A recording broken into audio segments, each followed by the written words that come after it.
Gata Anumita Sutra.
Good afternoon, everyone.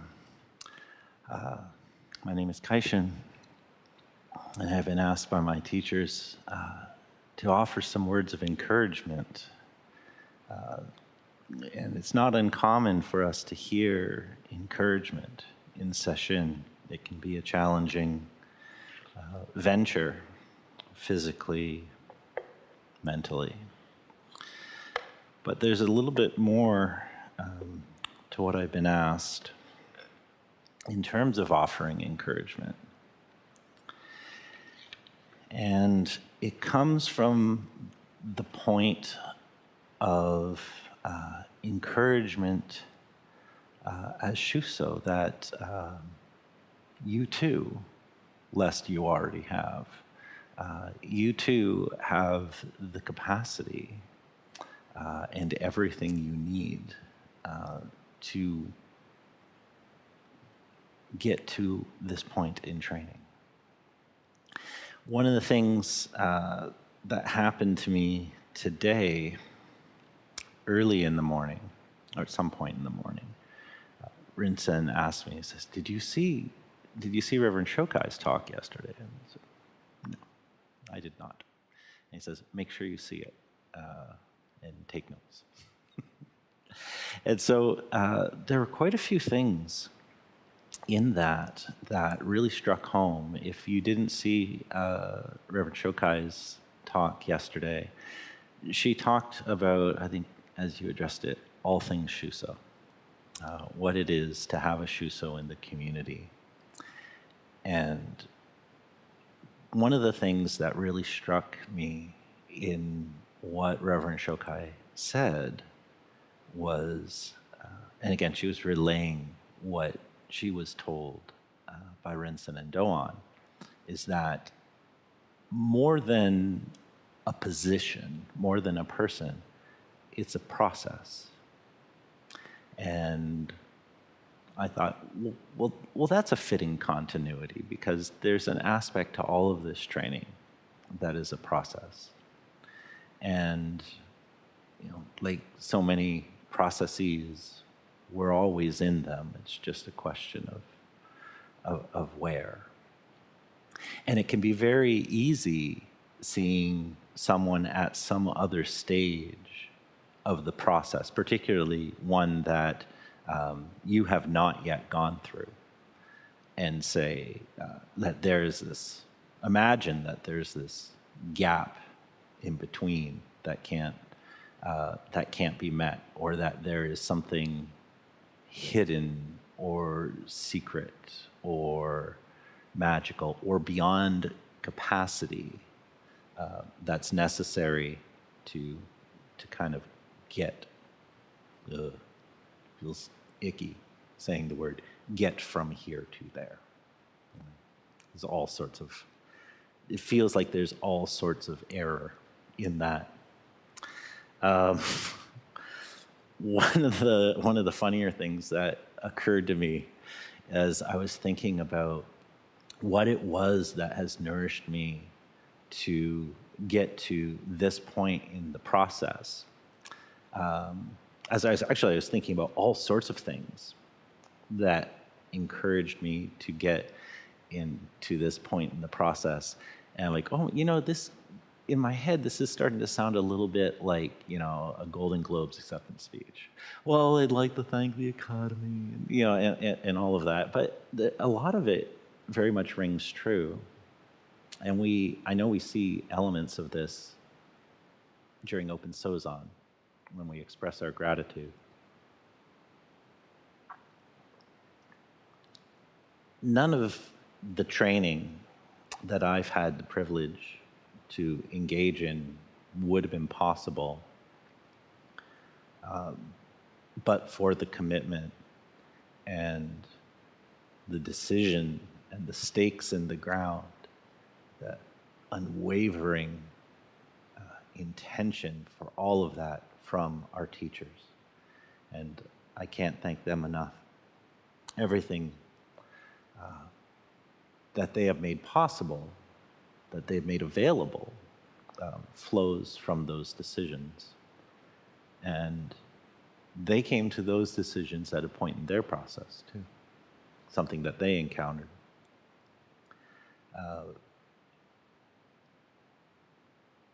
My training would not have been available to me without sesshin. And I can't thank the lineage enough for manifesting this form. And we've done a lot of forms of this form. Sweaty, buggy, stinky. I'm thinking about all the space we occupied out at the farm, and we could fit that space 4 times over in the sendo right now. All of it, where we slept, where we ate, where we cooked. And it was the same training. The form changed a little bit. And the sesshin practice wouldn't have been possible without community. Lo and behold, are just imagining that the teachers had put, their foot down, that this is what we are going to do. And I'm trying to imagine if I had been the only one to ever show up. Would the need to dig into this been enough to sustain me without community? A question I'm glad I can't and don't really have to answer. One of the things mentioned in yesterday's talk is Shokai mentioned the story of Ananda and the Buddha talking about the Sangha treasure and this idea of spiritual friendship that Ananda said spiritual friendship makes up about 1/3 of the way. And the Buddha redirected and said, spiritual friendship manifests the entire of the way, the entirety of it. And so I don't think at any stage of my training that this would have been something that I don't know that I could have seen it through without all of you. The ones that are sitting in this room, the ones that can't be with us today, and the ones whose pathways have just intersected here and there.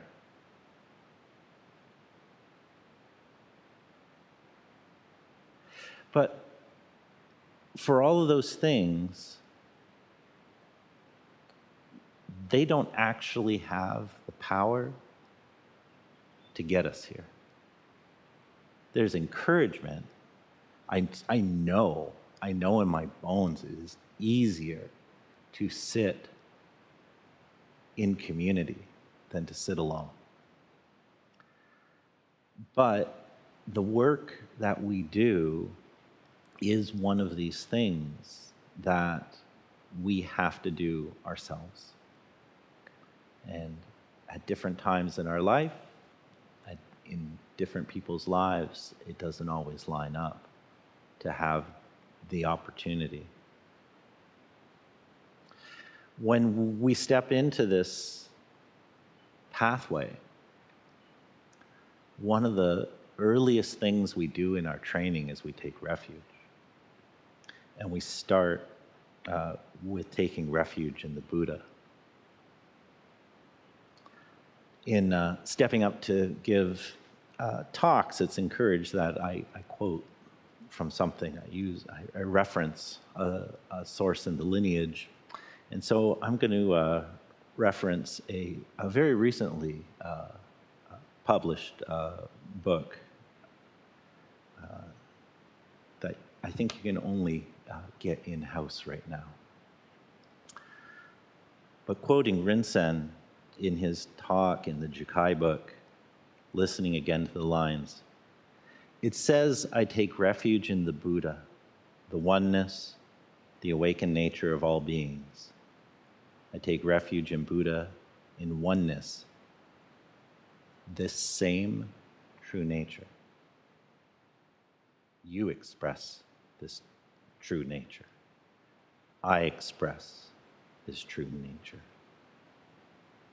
If my teacher can't even drink a damn cup of coffee for me, he sure as hell can't take refuge for me.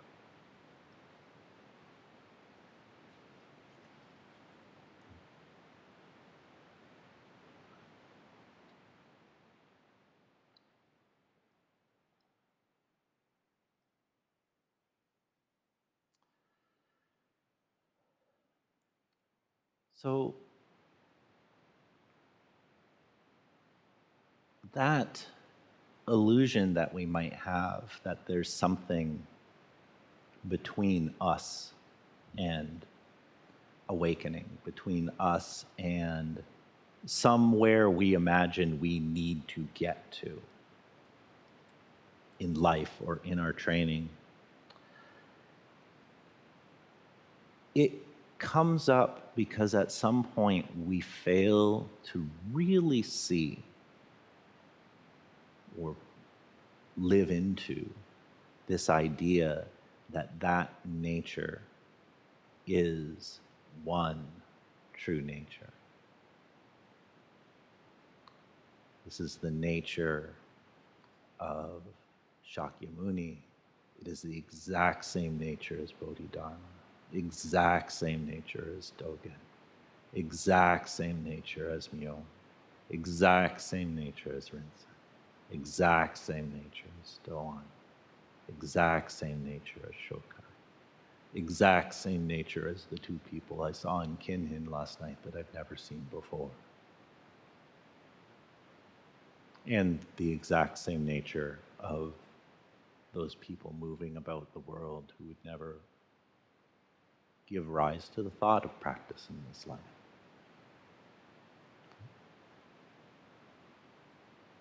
When we practice with that nature,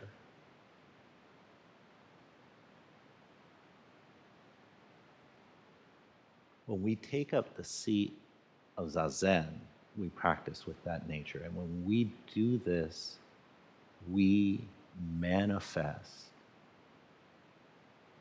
all points in the process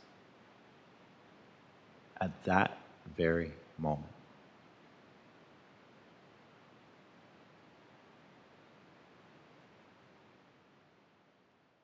At least more clearly.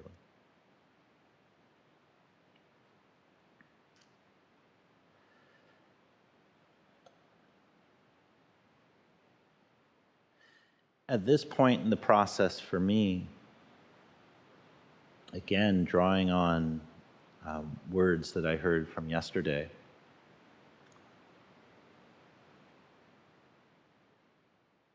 part of showing up in this point in the process involves manifesting a deep relationship with the teachers and with the community.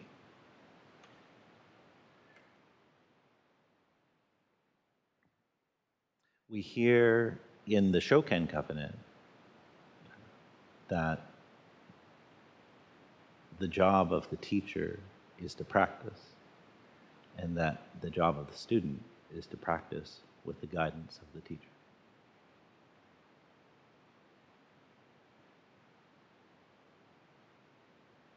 Everybody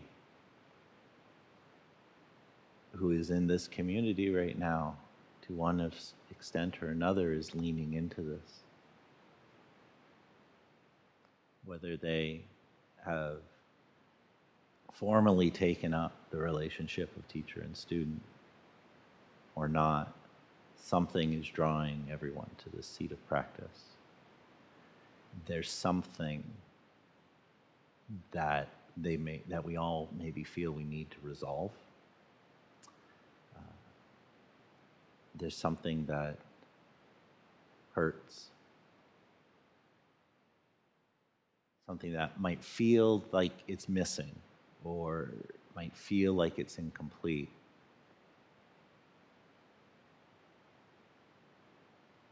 And so we take up the practice. And when we take up the practice, we encounter what's going on. We encounter that true nature and all the extra little, sprinkles and garbage that we like to throw on top of it that makes it hard to see. If we keep practicing, maybe we can start to trust the idea we don't have to throw so many sprinkles and garbage on top of it, okay, even though it's our natural reaction through all our conditioning and everything. So one way or the other, we have to see this nature for ourselves. But it's the same nature that people have been seeing for 2,600 years. And there are teachers who can point you in the direction and, thank God, say, nope, not it. Because they can't see it for us, right? They can't drink the cup of coffee. They can't see that for us through our eyes. But they know, they recognize if we're off. And so they can offer correction.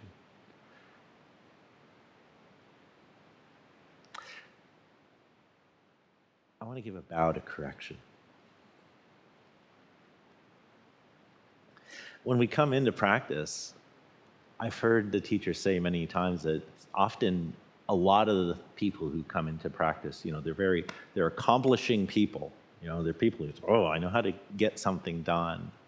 And receiving correction can be very hard for us if we're of that mindset. And maybe people who aren't as well, even the mind of, I'm always wrong. This is a friend of mine. He can sit up here with me. That mind of, I'm always wrong, gets in the way of receiving correction too.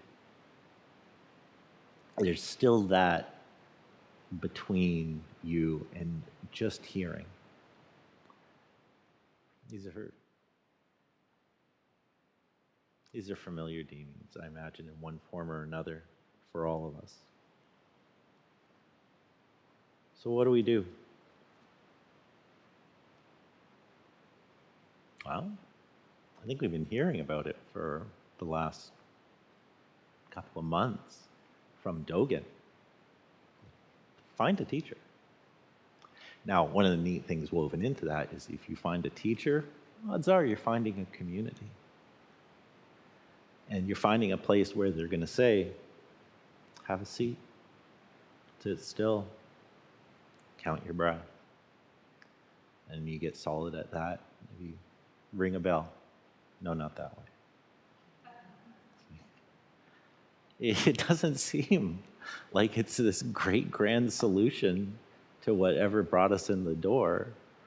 But if with the same tenacity of our teachers who, you know, made a decision, I mean, endless line of decisions, but let's simplify for narrative, made a decision, and here we are. If we apply that mind, that I'm going to come to the cushion, I'm going to bow, I'm going to listen and let the demons sit aside when I'm listening to whether it's correction or encouragement. We're solidly in that process. I'm not much of a poetry person like my senior, but in preparation for today, I actually thought, well, what would Shokai do? So I, you know where this is going. I looked at a Mary Oliver poem, and I don't have it here with me. But there is this poem, The Journey, and it's about what to do in the midst of all these hands of the world pulling at me, saying, fix my life, about all the pathways that are in front of me that are just covered in branches and leaves, and rings of fire. And in the end, she heads off to save the one person she can. I'd like to think that we manifested that, each of us, when we came to this place of practice.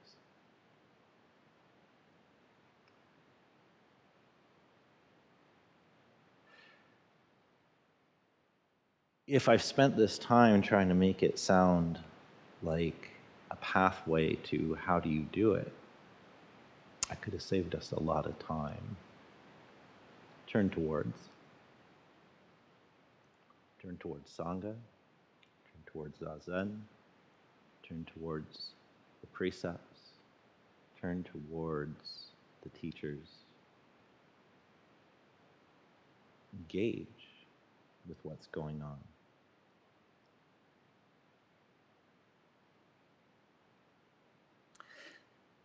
One last thing I would like to throw in is like we know the ego, we know the mind is very good at derailing us.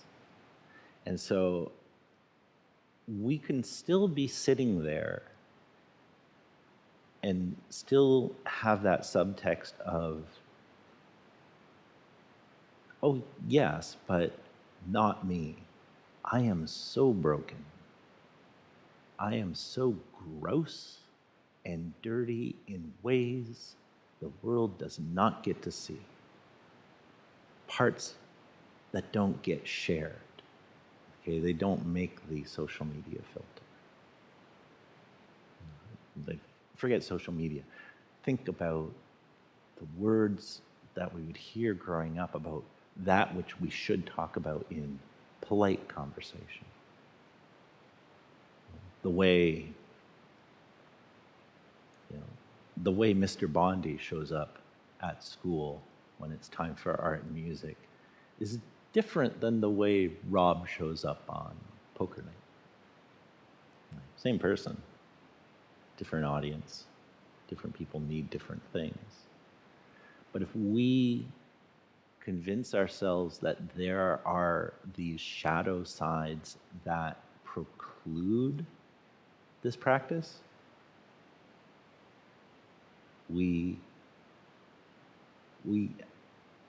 take this skill of othering and we're applying it to ourselves. It's easy to other people, physical body over there, other.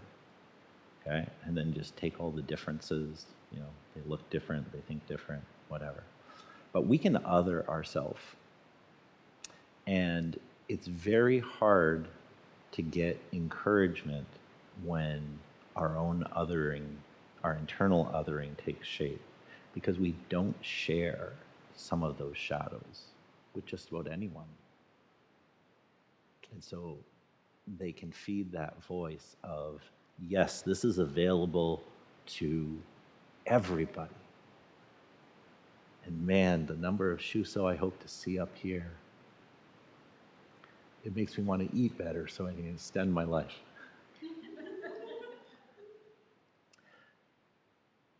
But those Shuso and everyone working towards awakening in any form, they have to express that one nature. And the one nature that shows up in that broken, gross, unseen parts of their own lives. Your life expresses right now, your whole life, all the parts you would not dare tell anyone about. You can totally do this. But I'd like to do what I can to make sure you're not leaving that behind. Because if you don't bring all of yourself into this process,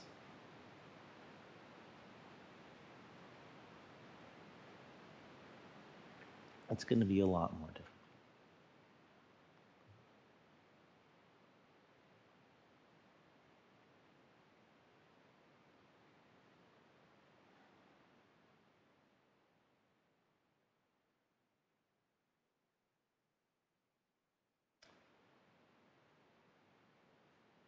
Someone once said about this training, about awakening, people do this. People.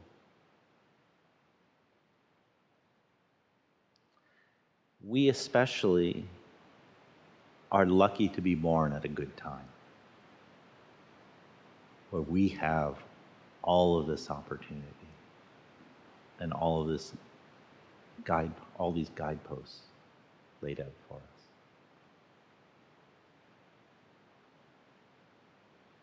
So whether it's from home, from the Zendo, whether you're here for the week or a day, or you have to take care of this or that,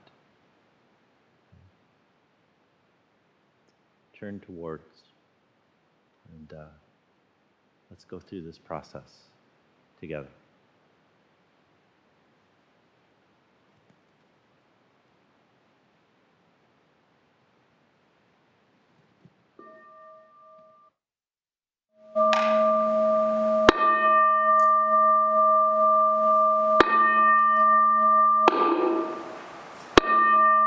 Beings are numberless. I vow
you embody it.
Prepare for extended out here. Can you meet in 5 minutes?